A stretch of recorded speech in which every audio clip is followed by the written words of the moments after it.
Well, good afternoon, everybody. Kathleen Bertrand with BronzeLens Film Festival, and I am excited and ready to get on with our next BronzeLens Live. Hi, Eric Hardyway. Hi, Glory Vision Works, Versailles 73, whoop whoop. Hi, Coffee will make you S.K. Cooper. Um, Let me see. Tandy Reddick is with us, Swinton actress. I love it. We are always excited when you choose to join us for today. Let me see. The business arc. I can't read all of it here, but hi. Thank you for joining us. Today is, what is today? They all run together. Hi, Brittany. Hi, Red Law 8844. Today is Wednesday, June 10th, and the business architect got it. Mary Lee Stiles, how you doing? Halliday Heather, thank you for joining us. I've been talking about this lady that's coming up for a while, and I'm so glad that she could take time out of her busy schedule to be with us today. These conversations are important. I'm not sure if you've noticed a trend with us, but we have tried to bring people to you that are not only affiliated with BronzeLens in some way, and some of our future guests may not be affiliated at all, but they are doing dynamic work, and they are names that you should know about, that bubbling behind the scenes and about to emerge on great platforms. And we're very excited to present these people to you, both male and female, because we think there are some amazing stories out there that can inspire you for the work that you do. BronzeLens is and always has been about the filmmaker, bringing your work forward, bringing opportunities and networking forward for you so that you can learn how to create your better work, if you haven't done it yet, and also be able to connect with people and learn from people that have been in the path that you're in, so that sometimes you don't have to repeat those same things. So that's what we are committed to doing. I want you to hang with us to the very end, the Q&A, so that you can ask some questions of our very special guest today.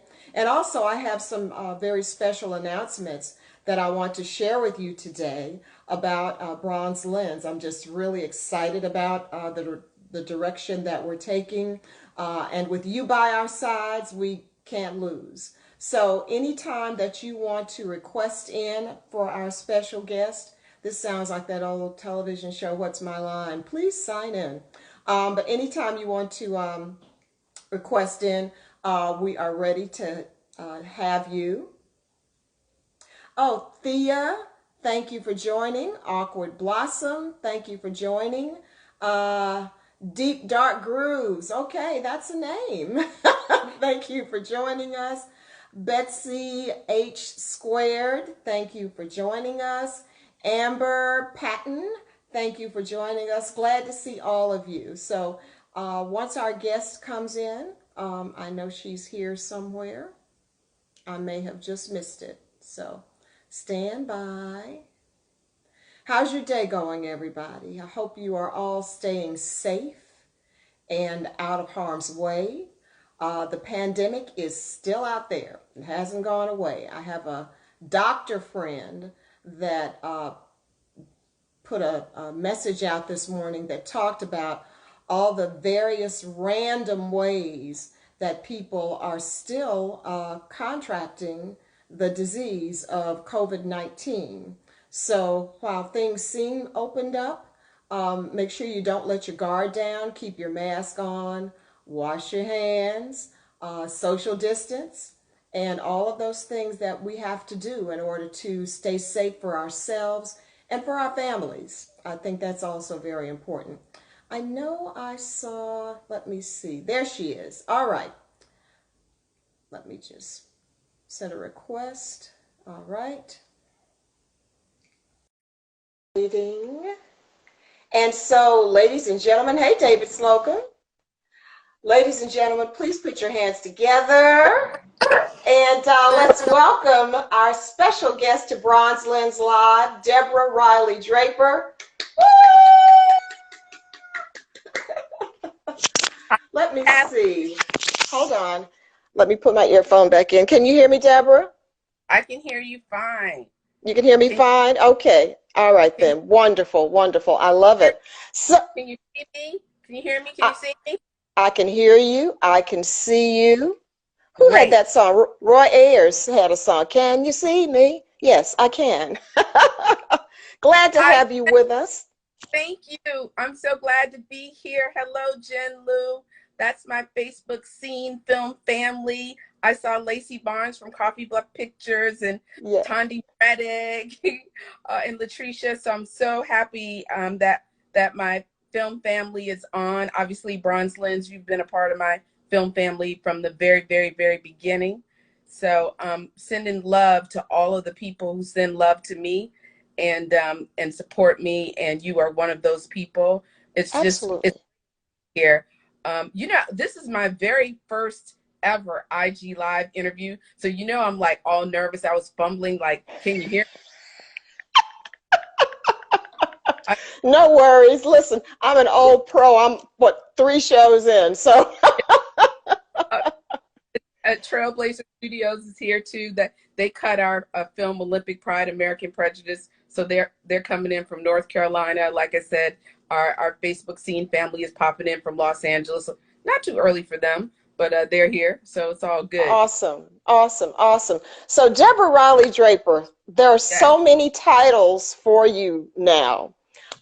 When I met you, you were a big whoop-de-whoop account as executive at an advertising agency. In my previous life, I was I'd vice always, president. you're vice president, that's right. I'd always wanted to work for that particular agency back when I was in college. So I'm like, oh my God, somebody really is here.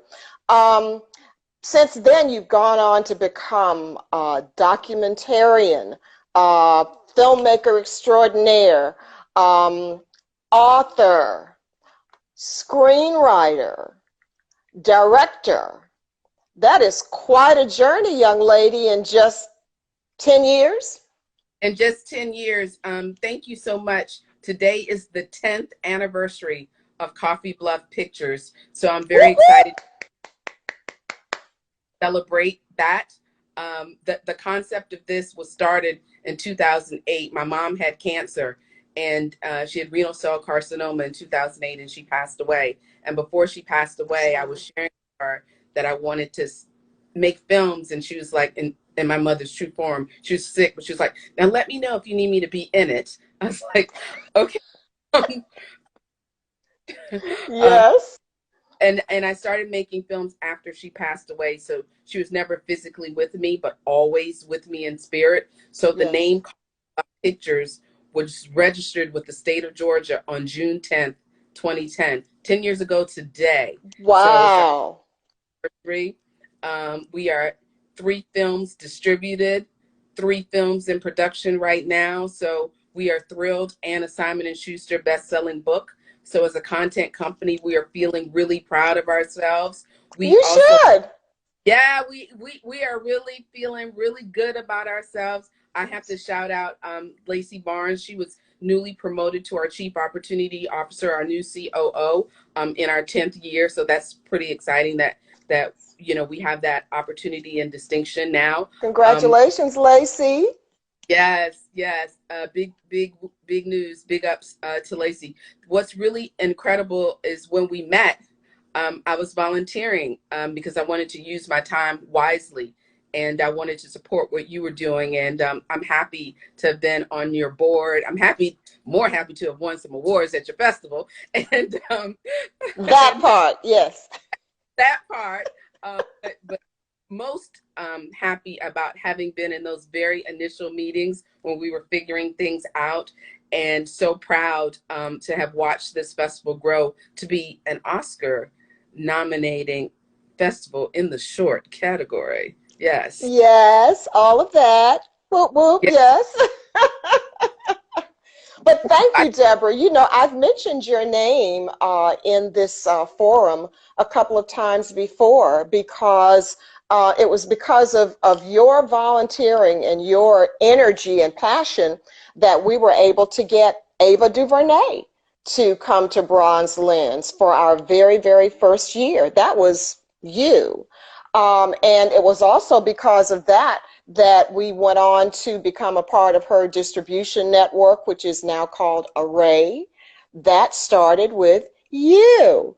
And so whenever I'm talking about our relationship with Ava and the amazing things that she's done and that she has done for Bronze Lens, I always have to remember the people that made that path possible, and that was you and Gloria Goins. I'll just never forget that. So I always want you to know I carry you right here, okay? thank you. It was our honor to serve, and it was our honor to be able to witness the transformation and help in any way, big or small, to bring your dream forward. And that dream impacted my dream, right? Because I was a volunteer. Then in 2008, my mom died. In 2009, I went to the Cannes Film Festival, watching, learning, taking all these workshops. And in 2010, I went back, and my husband said, "You are not going back to the south of France to just sit and watch films. If we come back again, you need to have a film." He's like, "We don't go to festivals and not have films." I said, "Okay." I like that. So in 2012, guess who was back at the Cannes Film Festival with Versailles 73, American Runway Revolution? So every time my husband says something, I look at him, I was like, "Are you challenging me?" Because you know what happened last time.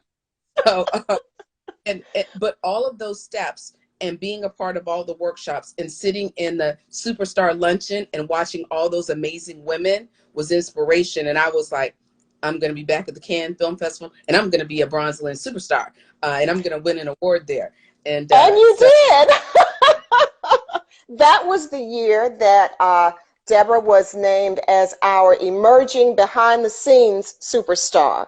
So, History of Bronze Lens, every year at the Women's Superstars Luncheon, we honor just all the as many amazing women as we can touch for their contributions and for their path forward that we see. We see something dynamic. Ava, again, was our emerging superstar. That was just the name, emerging superstar. And my God, she is just soared to emerge. places undreamed of, you know. But we saw that in you, Deborah, with the work that you put in with Versailles 73. You want to tell people a little bit about that first documentary you did?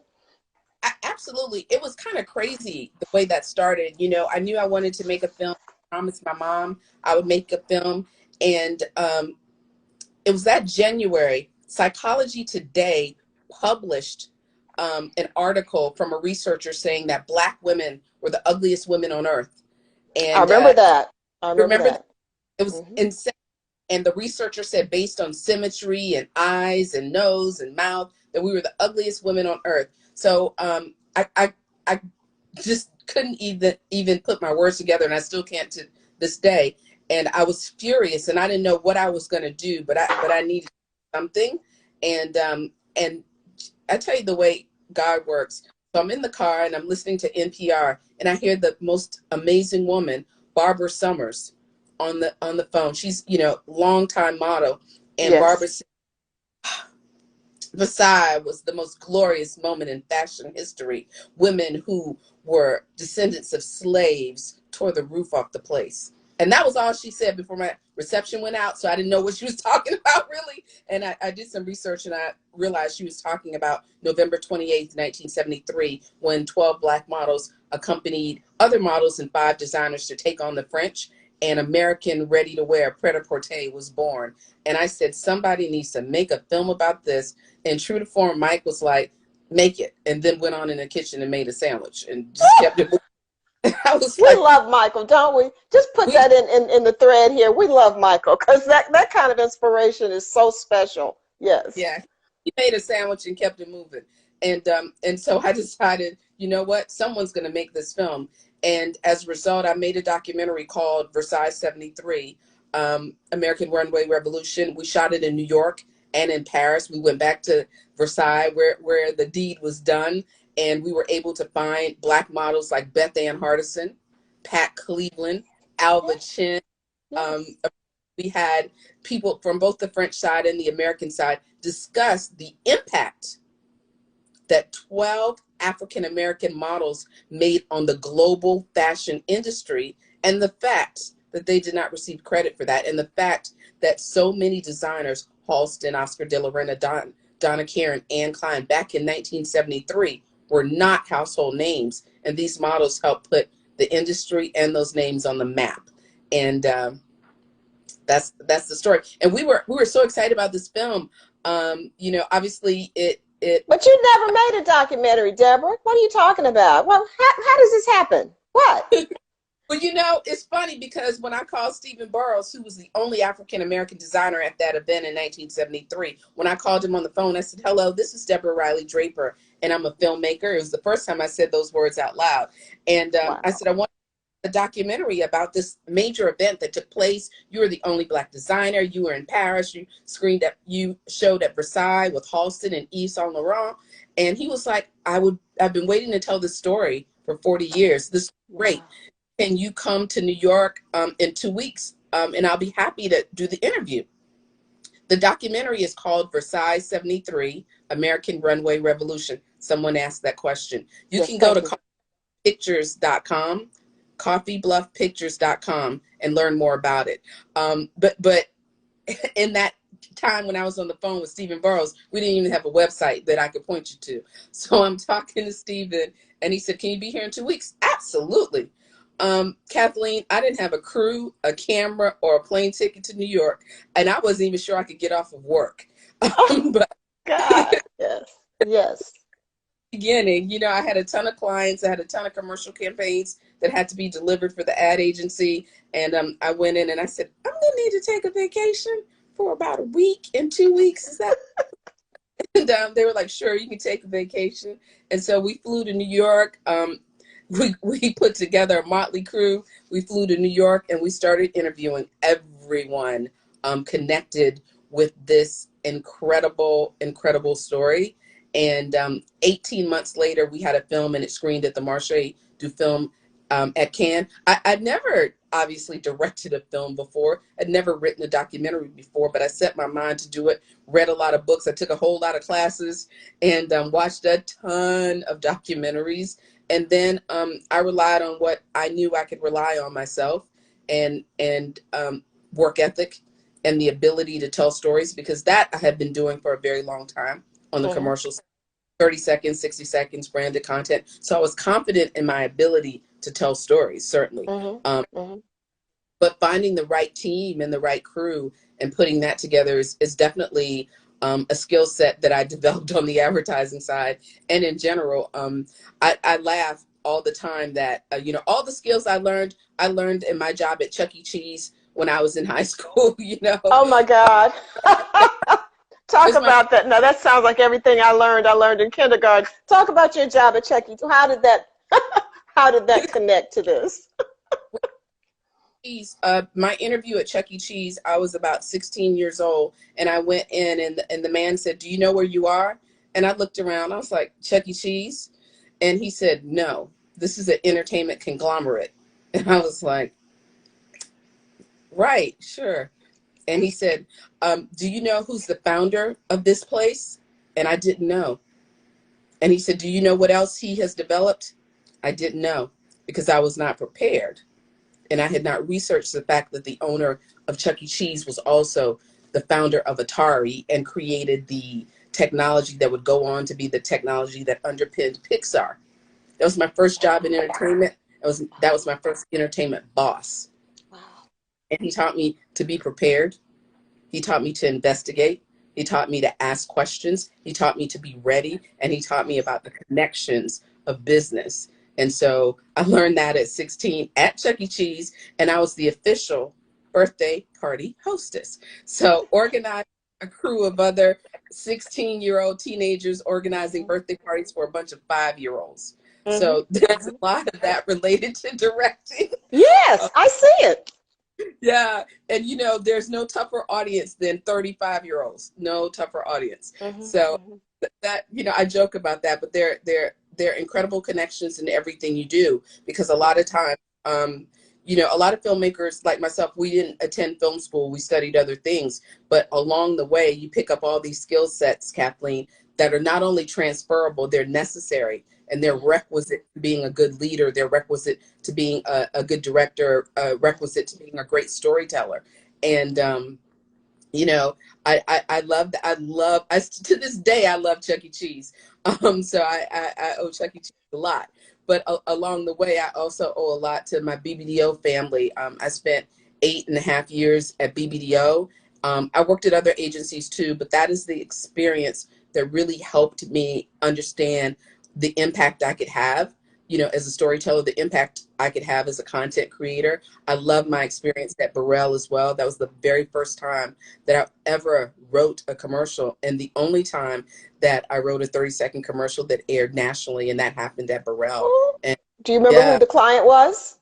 the Coca-Cola Company, New Classic Soul Campaign. It featured The Roots, Jaguar Wright, and Fatima Robinson. Yep, absolutely.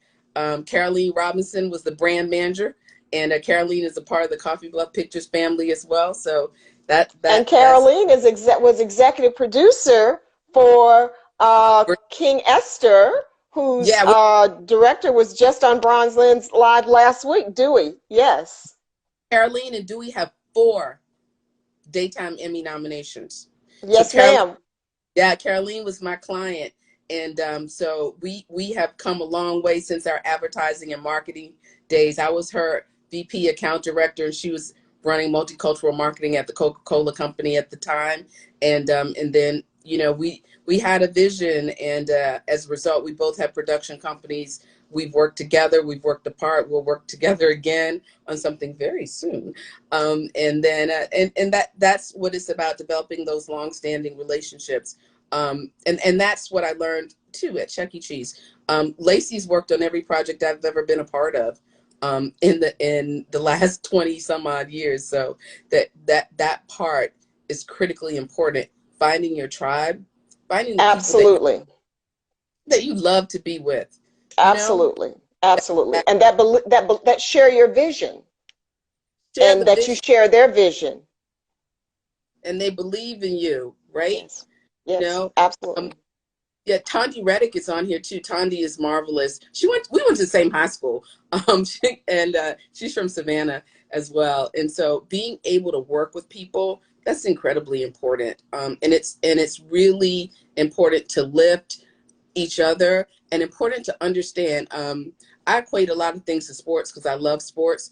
And you know, when you work on a team, you really learn how to play your position. You get to change positions, but you have to understand, when you call in the play, you got to run with that play. And sometimes you're making a game time decision, but things are thought out, they're planned, they're strategically aligned, they're done for a reason. And that's how Coffee Bluff Pictures has been here for 10 years. And that's how we hope to continue for 10 more. I love it. I love it. Well, speaking of sports, let's transition then to your next Bronze Lens Award-winning documentary, um, Olympic Pride, American Prejudice. And Um, you were researching this area. We've been talking about prejudice our whole lives and our parents' whole lives and their grandparents' whole lives. And so in today's conversation, we know that that is not new. But you had a very unique story to tell about the 1936 Olympians. Share that with us. Absolutely. I was actually researching Valeda Snow, and Valeda Snow was a trumpet player, Kathleen. She was a jazz, like you. She Hmm. was a jazz performer. She loved jazz, and she, like many jazz performers, went to Europe to perform. Unfortunately, she was there in the 30s during the stage when Hitler defined jazz as degenerate music. And she was among the many performers that were swept up from jazz clubs, and she was put in a concentration camp. So she's one of the few women that I've ever heard of, African American women, that spent time in a Nazi concentration camp, a Nazi labor camp. And in reading her story, she referenced 18 African Americans who'd been in the 1936 Olympics. And I was like, 18 African Americans? I thought it was just Jesse Owens. Jesse Owens, right. No, not just Jesse Owens. There were 17 others, including 2 African American women, Tidie Pickett and Louise Stokes. And I was flabbergasted that I didn't know this story. And again, I wanted to tell the story. So we did. Coffeyville Pictures is the first production company to tell the story of 18 African Americans who defied Hitler and Jim Crow to win hearts in Girl. 1936 Olympics. And in addition to telling that story, as I said, Trailblazer Studios, live from North Carolina, they've joined us here today to listen. They cut that. Hi, Eric Johnson. Lacey was line producer on that, and we shot in Germany, we shot in Berlin, we shot in everywhere we needed to, from LA to New York to DC. We were able to capture Gretel Bergman, who was 100+ years old. She was a German Jewish athlete who was actually in the 1936 Olympics, and a couple of other people who were at the 1936 Olympics. And we told this hidden figures story of sports, right? It's a hidden sports story. 18 African Americans who won medals, most of them. They defied Hitler. They helped open the doors for the integration of sports, and that included Mac Robinson, Jackie Robinson's older brother, Mm, mm, mm. did Archie History. Williams, Mm. Tech. He was this amazing kid that loved mechanical engineering and a pilot, and he ran the 400 and he won the gold medal in 1936. Black man. He would return to Germany as a Tuskegee Airman. Yep, Wow. Ralph Met on that team as well. Obviously, he would become an Illinois congressman, Yes. co-founded the Congressional Black Caucus, and wrote the resolution for Black History Month. So that team in 1936 was stacked, right? That was the original dream team.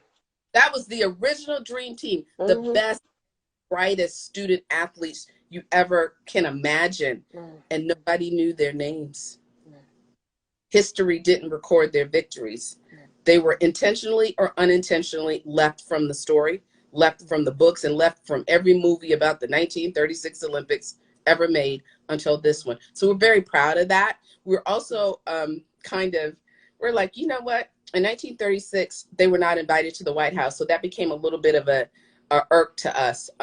We were not pleased with the fact that for 80 years they were not recognized. So with the support of a lot of people, we were able to bring the families, a lot of the family members, including Nasser Metcalf, who's on this IG. His grandfather was Congressman Ralph Metcalf. We see you, Nasser.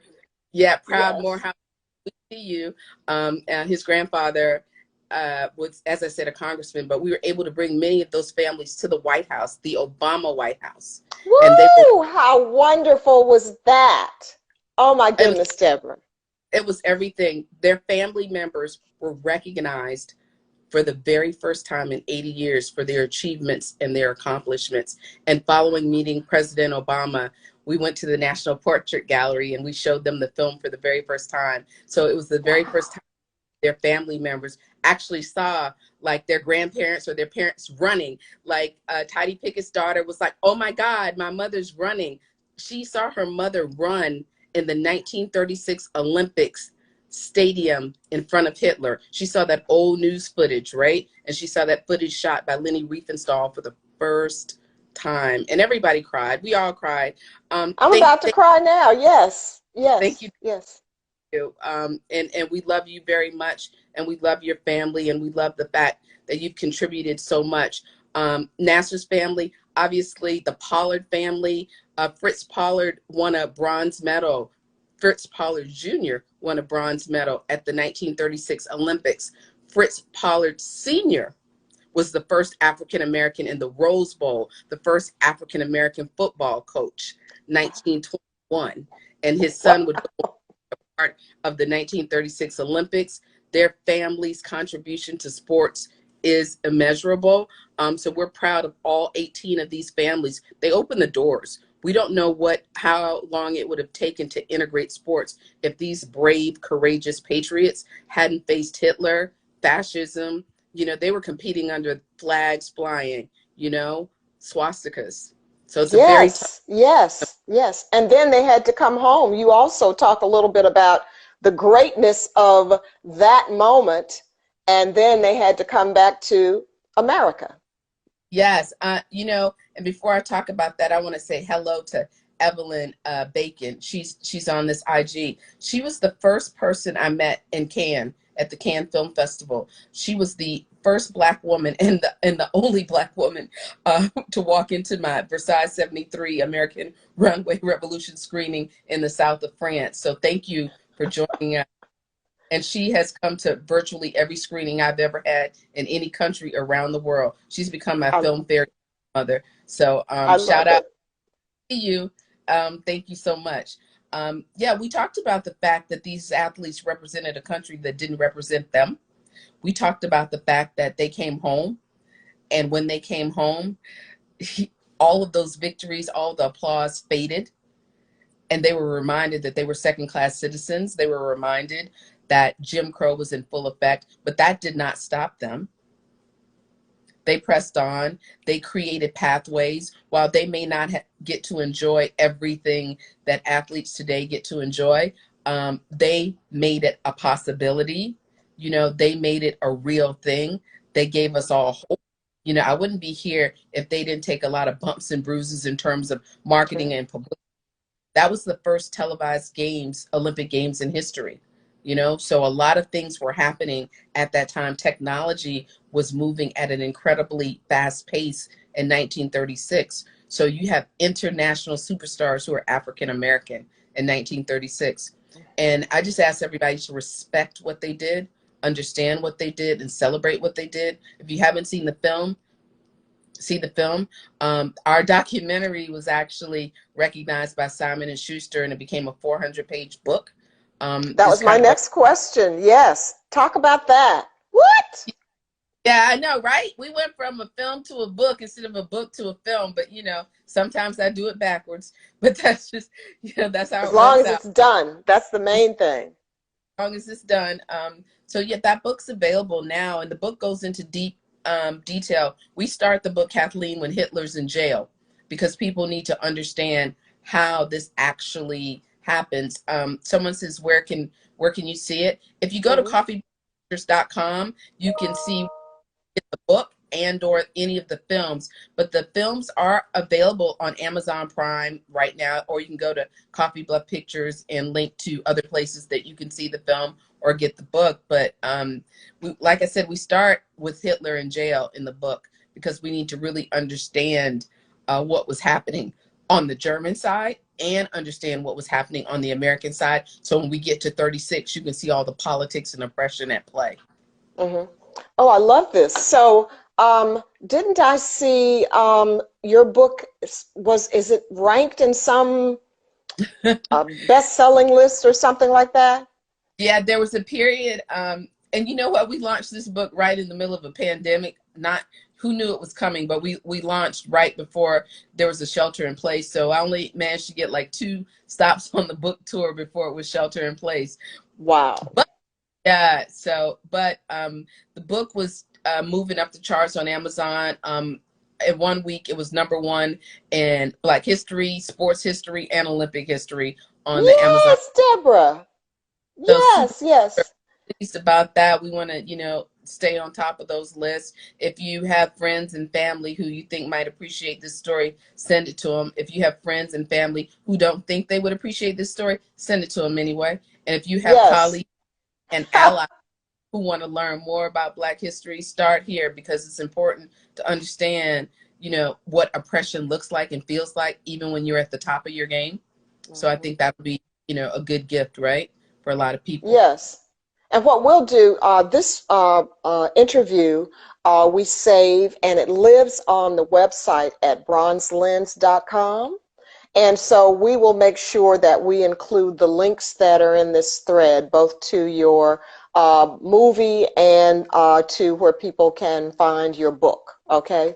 Because we certainly want to be in support of the amazing work that you've done and are doing. So here's the question people always ask, well, what's next? What are you doing next with all of this fabulosity in your past? What are you doing next? Next up is I adapted April Sinclair's incredibly fabulous book, Coffee Will Make You Black. Shout out to shout out to April Sinclair. She's in the Bay Area, and she's a fantastic book. And that book has been adapted into a screenplay, and we're getting set to do some casting right now. And can't wait to shoot it. I'm in love with that story. I'm in love with the screenplay. I'm excited. And so, and then we have a couple of documentaries that we're also working on that I can't share until a little bit later. But that's going to then another feature after that. So it's going to be hopefully a very busy 2021. And, it's funny, right? Because you have all these grand plans and then things change. I think in the past 4 months, the most important thing I can share with anybody is to be flexible, to listen, and also appreciate it when you have to be still, because sometimes you don't want to be still, but sometimes you need to be still and you actually need to listen. And I think that's great.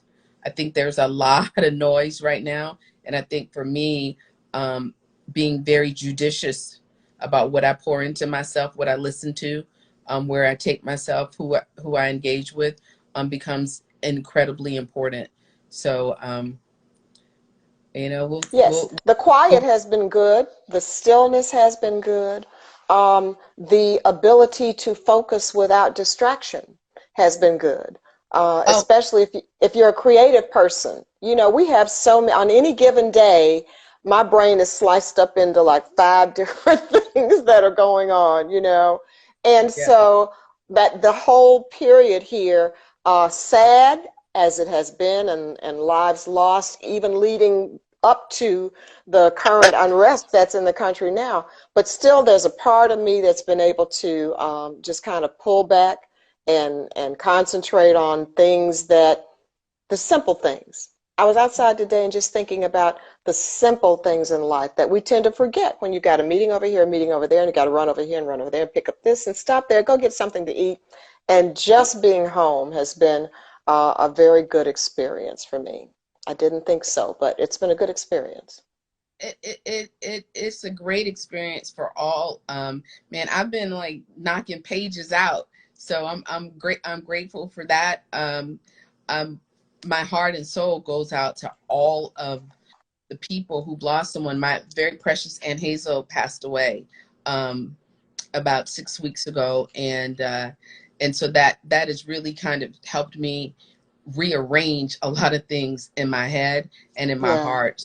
That you pop up on some pages, I'm sure, in a script, but being able to have that quiet and that still and that peace really helps you organize your thoughts as a creative. And my respect for the creative process 100%, 1000% has increased. My respect for all creators has increased, and I encourage everyone to take some time and really think. Thank you, Terry Vismel Mars. I love you so much. And I really encourage people to stop and put your thoughts down. It can be very helpful. And to the creators, keep creating. Thank you, Nasser. And that's the best advice. And for me, I'm gonna keep making things because I love making things, Kathleen. And we love what you make, Deborah Riley Draper. I mean, your featured directorial debut, and you didn't even hesitate. Well, I'm going to be directing. I love it. I have to shout out and thank my producers for having the faith in me that I could actually direct a feature. Shout out to you, Octavia Spencer. Shout out to you, Tate Taylor and John Norris. Shout out to you, Gabrielle Union, for starring in this movie. I mean, I have to shout them out, right? Because the fact that they believe in me means everything. And I really love this story. And I think it's an incredibly important time to tell the story of a coming of age of a Black woman in America against the backdrop of the civil rights movement. April Sinclair wrote a dynamic book. I've adapted it in a way that nods to my voice and my experience as a Black woman growing up to a single mother. My parents divorced by the time I was in kindergarten. So my mom taught public school for, I don't know, 4 decades.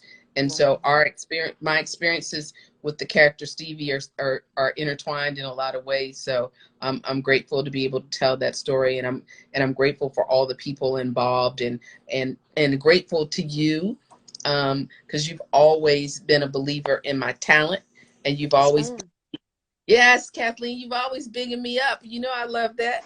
Very, very, very. Yes, ma'am. So I've got a couple of things that I want to do that are part of our Bronze Lens Live before we open up for Q&A. You okay with that? I think so. I believe You're going to like it. I promise. I promise. So there are 4 words that I have noticed are consistent in the lives of people that not only that we've interviewed, but that have really achieved in this creative and filmmaking world. Those words are collaboration, creativity, passion, perseverance. So pick a number from 1 to 4, and it's going to land on one of those words, and let's see what speaks to you that you can share with our listeners. 1. Okay, number 1 says ask a superstar. That's you. Perseverance. Talk about perseverance. Well, here's the thing. Perseverance. 12 years ago, I didn't have a camera, didn't have a script, I didn't have a company. I didn't have an inkling of what story I would tell. 12 years later, I'm directing a screenplay that I adapted from April Sinclair's book. And at that time, 12 years ago, when I was working as an ad agency, I had to create my documentary on my vacations, on the weekends, on the days that I took. Because I wasn't crazy enough to quit my job because I had a mortgage to pay. Plus, that wouldn't have worked, well with Mr. Draper in there. Made a pact. We'll both stay gainfully employed. And so I worked 80, 90 hours a week to do both my job well at an exceptional level so I can keep it. And to create not 1 but 2 documentaries through that time of being employed, Versailles 73. And during that process, I also began writing Coffee Will Make You Black, the screenplay. In between time, we also shot Illegal Rose, starring Jasmine Guy, a short about immigration. So, And your mom, throw that in too. Yes, right? Throw that in too. Absolutely. So would I have loved to have started my film career the day after college? Of course. But that was not my path. I had a very circuitous path that included an amazingly great advertising career and now a film career, and a point where they both existed at the exact same time. Yes, Deborah. I know.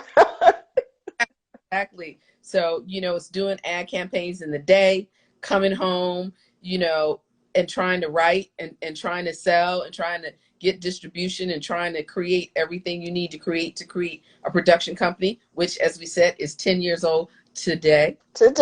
Happy birthday, happy anniversary to your production company. Okay, so there's another part of our talk that we like that's been a lot of fun for us. And I've had a couple of surprises here. It's called Show Me Yours and I'll Show You Mine. So you're first. Oh, wait, you go first. You want me to go first? It's all about you. Okay, I'll go first. Get something then. Oh, I can do it. I didn't know you have to move. Wait a minute. Wait a minute. I look like somebody we know. Okay, you go first. Go ahead. There you go. Well, I'll show you mine. There's the first book I've ever written. Woo! Simon and Schuster. I love it. And Amazon.com. They can get it at Amazon.com, right? Yeah. So this is a book written based on a film I directed. So, and as you can see, it says Blair Underwood presents Olympic Pride, American Prejudice, based on the award-winning documentary. So that's pretty fun and that's pretty amazing. Blair was the executive producer of Olympic Pride, American Prejudice, and he had a book deal with Simon and Schuster, and he introduced them to the documentary. And Oh then, my, yes, and yes. so there's the book, 400 pages of Black Wow. history, American history, Jewish history, history about World War II, history about everything that happened significantly to these 18 African American athletes. So I showed you mine. Okay, so what I was going to show you, speaking of 10-year anniversaries, last year was the 10th anniversary for BronzeLens Film Festival. And so there was so much going on. There was so much going on. But in the midst of all of that, the mayor came to the Women Superstars Luncheon. And I think people may have missed this, but I got an award from the mayor of Atlanta. And y'all, everybody knows her name now because her name is Keisha Lance Bottoms. But this Yes. is the Phoenix Award, which is the Whoa. highest award that's given by the city of Atlanta. And they gave that on the our 10th anniversary of BronzeLens. I'm wondering if I need to save her name there because, you know, her name keeps coming up on television and possibly being vetted for vice president. But we know her as Mayor Keisha, and she's been supportive of BronzeLens ever since we started. So I just wanted to use that opportunity to say thank you to the mayor, to the city of Atlanta, the Office of Cultural Affairs, the Yes. Office of Film and Entertainment, because all of them have been supporters of what we do at BronzeLens.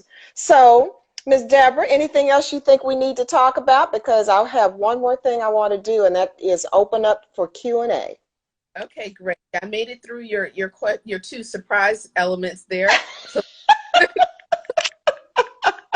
You did well. I've had, I mean, every time someone shows something truly, truly amazing, you know, our filmmakers, our actress that started us off with us. So I'm for whatever it is that you want to show that's close to your heart. We did have a question earlier, and that is, when did you decide that you were a filmmaker? you know, I think it decided for me. You know, I did this TED talk about giving yourself the green light, and in it I quote uh, this quote by Thomas Edison that says, "Good things come to those who hustle while they wait." And yeah, so yeah, you know, back in the day they were saying hustle too, but I think what I get from that quote most importantly is the ability to keep moving forward, because that's what hustle's about. It's about forward motion. And I think I became the filmmaker the day I said filmmaker out loud, and that was Mm, without paper, pencil, script, mm, anything. mm. I went into my head, that's what I was going to be. And you know, effectively that was accepting the challenge for both myself and for Mike, who said I couldn't go to, like I said I couldn't go to another festival without a film. We're not going to be observation people. We're going to be Mm-hmm, participation. mm-hmm, I mm-hmm, mm-hmm, mm-hmm, mm-hmm. think I that's like that. that. I like that. Well, you know, Roger Bob used to say that in some of the, Roger was uh, board chair for BronzeLens, and he's a producer. And he used to say all the time in many of the talks that he gave, um, if you want to make, don't just say I make films, make a film. Don't just say I'm a filmmaker, but actually make a film. Don't just I, talk about it, be about it, make a you know, film. Which, I'm I'm grateful to have directed 3 films. I'm grateful to have written commercials. I'm grateful to have contributed in any way I can to the success, amplification, and uplifting of African American cinema, Black film festivals, and filmmakers in general. I think it's important that we are able to say that, and I think it's okay that we feel comfortable in saying that. Somebody asked me a question, maybe it was a couple weeks ago, and they were like, are you upset if someone calls you a Black filmmaker?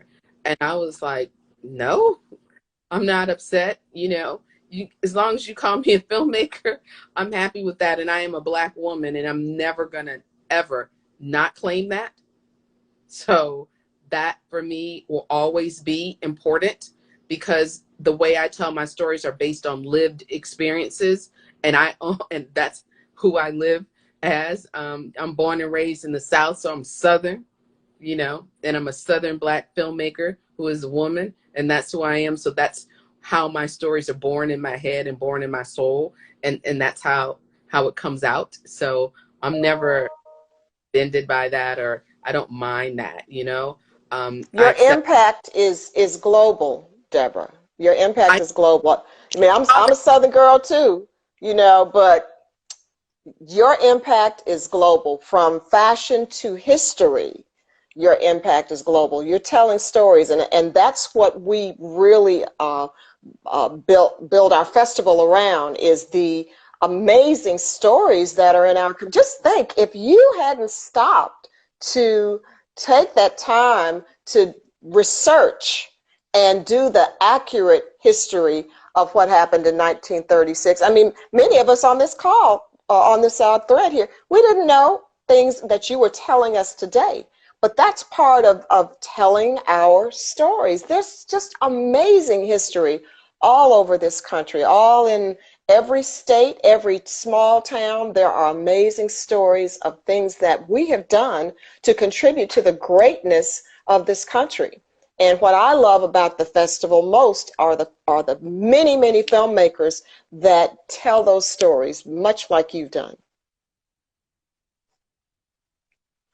Here's another question. What Yeah. barriers have you faced in the film industry? Oh, I think the barriers in the film industry are no different than the barriers in any other industry. There's marginalization, there's oppression in every industry. This is America.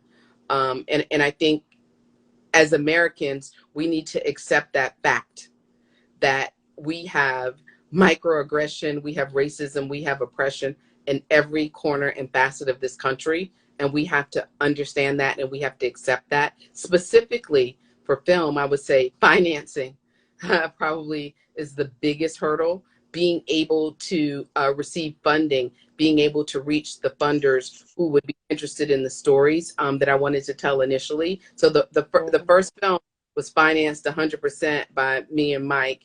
The second film was financed with the support of me, Mike, Lacey, and we had an executive producer from North Carolina who was she's an astrophysicist, a nuclear physicist, and she was our supporter. On Illegal Rose, I think Cheryl Pullout Williamson, who's also from Savannah, she's on this IG too. She helped raise money for that. I think raising money to me is the toughest part of filmmaking. I never shy away from sitting down and writing a story or directing a story, but distribution and raising money are the hurdles. Those are the hurdles, because there's so many misconceptions and perceptions about how far and vast our stories travel. So people think they don't travel across the globe. So they want to mitigate where our stories are placed. So I think those are the biggest obstacles. And we're not in the room. We're not in the room where the decisions are being made. We're not at the tables where they're reading our information to be able to green light. I think that's a major problem, is there's nobody that looks like us on the side where the great funding is taking place, or where the approvals or the green lighting is taking place. Yeah, for young people out there, as you look into film as a career, please consider financing and distribution.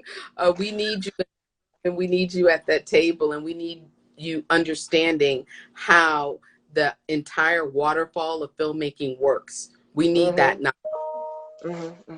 All What advice, final question, Deborah, before we go, because we are getting really close to our time. What advice do you have for a new and budding filmmaker? And you just kind of hit on it a little bit there. Yes. Hi, Natalie. I think my advice would be here's oh April Sinclair's sister is on here as well. Hi, Nina. She has a question: how do you stay grounded and not get lost? How do you learn from your failures? I think that's all a part of this answer. Fail, Okay, right? so let me just say this right quick. We are at 2:56, so this is going to shut down in 2 minutes. If I Okay. can get y'all, please, I know sometimes you tend to lose people, but Deborah has been such a great conversation today and really the longest that we've done. And I am perfectly willing to sign off and come back on. So if I can get y'all to do that with us so that we can be on here longer than the next 60 minutes, because I still have an important announcement and I want Deborah to answer all of your questions. You good to hang with us for another few minutes, Deborah? I got you. No worries. Okay. All right, sign off and we'll come back on, okay? Thank you, Okay. everybody. I want everybody to come back. Thank you. Bye.